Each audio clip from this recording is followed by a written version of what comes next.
Welcome to our channel. నేను మీ చరణ్ పరిమి.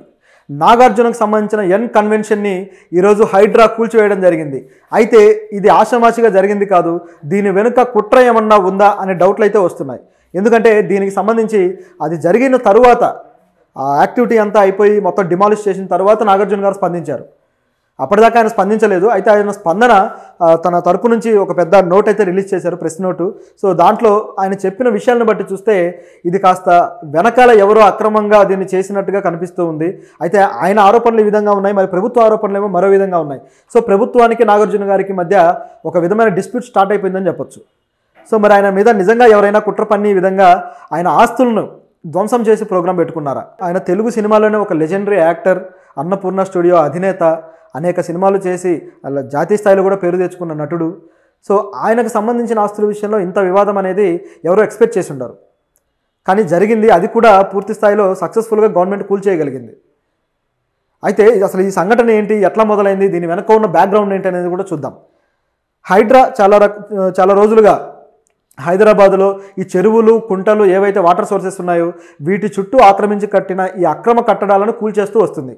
రేవంత్ రెడ్డి ప్రభుత్వం హైడ్రాని సపరేట్గా స్థాపించి సో దీని ద్వారా ఈ విధంగా పర్యావరణాన్ని కాపాడాలనే ఉద్దేశంతో ఇలాంటి చర్యలు తీసుకుంటూ వస్తున్నారు.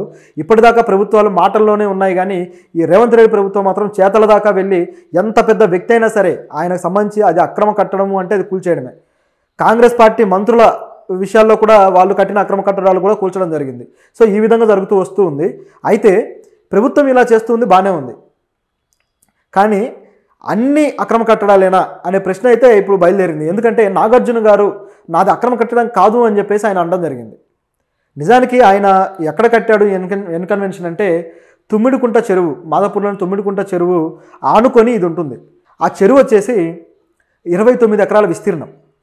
దాంట్లో నాగార్జున గారు 3.5 ఎకరాల విస్తీర్ణంలో అది ఆక్రమించి కట్టారు అని చెప్పేసి ఆయన మీద ఉన్న ఆరోపణ. సో దీని మీద ఒక స్వచ్ఛంద సంస్థ ఒక పిటిషన్ అయితే వేయడం జరిగింది ప్రభుత్వానికి. జనం కోసం అనే ఒక స్వచ్ఛంద సంస్థ అధ్యక్షుడు కసిరెడ్డి భాస్కర్ రెడ్డి గారు ప్రభుత్వానికి పిటిషన్ వేశారు. నాగార్జున గారు కట్టింది అక్రమ కట్టడం, అక్కడ దాదాపు 3.5 ఎకరాలు ఆయన ఆక్రమించి ఎన్ కన్వెన్షన్ కట్టాడు అని. ఈ ఎన్ కన్వెన్షన్లో పెద్ద బాగా డబ్బులున్న వాళ్ళు అందులో ఫంక్షన్లు చేస్తూ ఉంటారు, పెళ్ళిళ్ళు చేస్తూ ఉంటారు, రకరకాల వెడ్డింగ్స్, ఇలాంటివి ఈవెంట్స్ అన్నీ జరుగుతూ ఉంటాయి.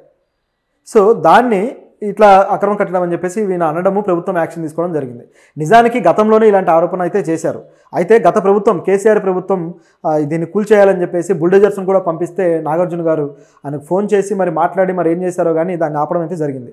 అయితే ఈ బుల్డోజర్స్ను వీటిని ఆపడం కోసం ఆయన కోర్టు నుంచి స్టే కూడా తెచ్చుకున్నారట.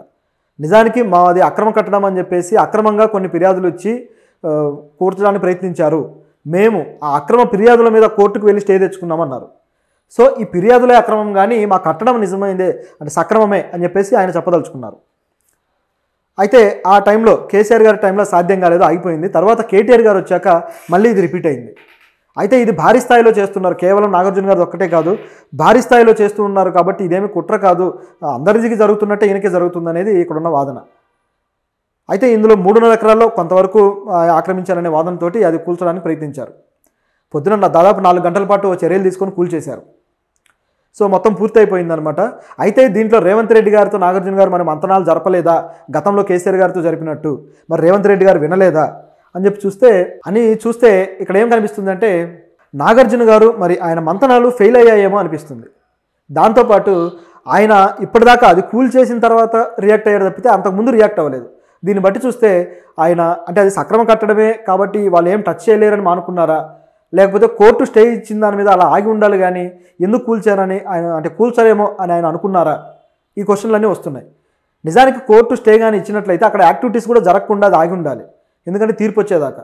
కానీ అలా కాకుండా యాక్టివిటీస్ జరుగుతూనే ఉన్నాయి, ఈవెంట్స్ అవన్నీ జరుగుతూనే ఉన్నాయి.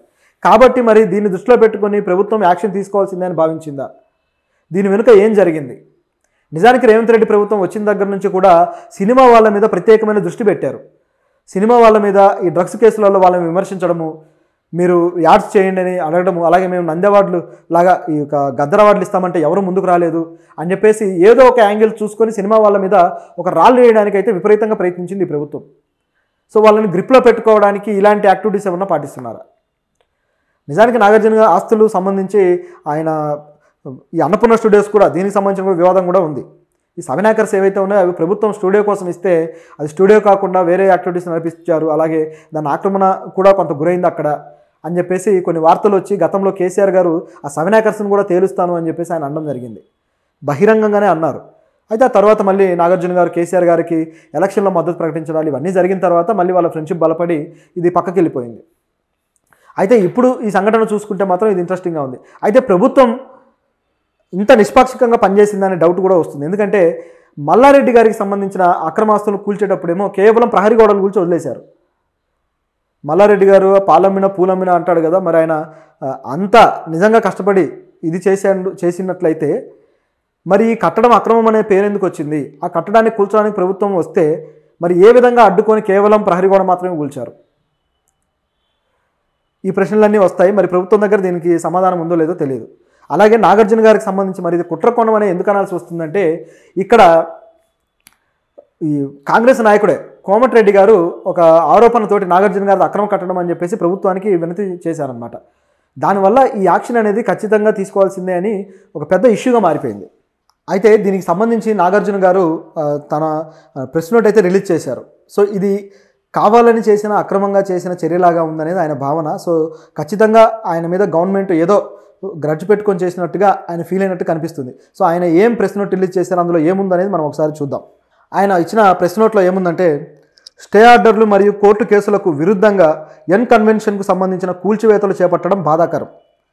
మా ప్రతిష్టను కాపాడడం కోసం, కొన్ని వాస్తవాలను తెలియజేయడం కోసం మరియు చట్టాన్ని ఉల్లంఘించేలా మేము ఎటువంటి చర్యలు చేపట్టలేదని తెలుపుట కొరకు ఈ ప్రకటనను జారీ చేయడం సరైందని నేను భావించాను అని నాగార్జున గారు అంటున్నారు. అదేవిధంగా ఈ భూమి పట్టా భూమి, ఒక్క అంగుళం ట్యాంక్ ప్లాస్ కూడా ఆక్రమణకు గురి కాలేదు. ప్రైవేట్ స్థలంలో నిర్మించిన భవనం ఇది. కూల్చివేత కోసం గతంలో ఇచ్చిన అక్రమ నోటీసులపై స్టే కూడా మంజూరు చేయబడింది. సో ఆయన చెప్పడం ఏంటంటే కూల్చివేత కోసం ఇచ్చిన నోటీసే అక్రమమైంది, అంటే చట్ట ప్రకారం అది లేదు, నిజానికి మేము కట్టింది సక్రమంగానే కట్టామనేది ఆయన ఒపీనియన్. అదేవిధంగా స్పష్టంగా చెప్పాలంటే కూల్చివేత తప్పుడు సమాచారంతో లేదా చట్టవిరుద్ధంగా జరిగింది. సో క్లియర్గా చెప్పేశారు ఇది చట్టవిరుద్ధంగా జరిగింది అని. సో ఆయన మీద ఎవరో పెట్టుకొని చేసినట్టుగా ఉంది. ఈరోజు ఉదయం కూల్చివేతకు ముందు నాకు ఎలాంటి నోటీసు జారీ చేయలేదు, నోటీసు జారీ చేయకుండా కూల్చేశారు. ఇది ప్రభుత్వం చేసిన ఒక బ్లండర్ అని చెప్పొచ్చు. కేసు కోర్టులో ఉన్నప్పుడు ఇలా చేయడం సరికాదు. చట్టాన్ని గౌరవించే పౌరుడిగా కోర్టు నాకు వ్యతిరేకంగా తీర్పునిస్తే కూల్చివేత నేనే నిర్వహించి ఉండేవాడిని. సో అంటే తను బాధ్యతగా ఉండి ఒకవేళ తనది తప్పు, తను చేసిన చర్య తప్పు అనేది కానీ కోర్టు నిరూపించుంటే ఆయనే కూల్చివేసేవాడని చెప్పేసి తానే చెప్పుకుంటున్నారు. సో ఇది ఒక రెస్పాన్సిబిలిటీ, ఆయన తను చూపించే రెస్పాన్సిబిలిటీని అయితే అప్రిషియేట్ చేయాలి. తాజా పరిణామాల వల్ల మేము ఆక్రమణలు చేశామని, తప్పుడు నిర్మాణాలు చేపట్టామని ప్రజలకు తప్పుడు సంకేతాలు వెళ్ళాయి.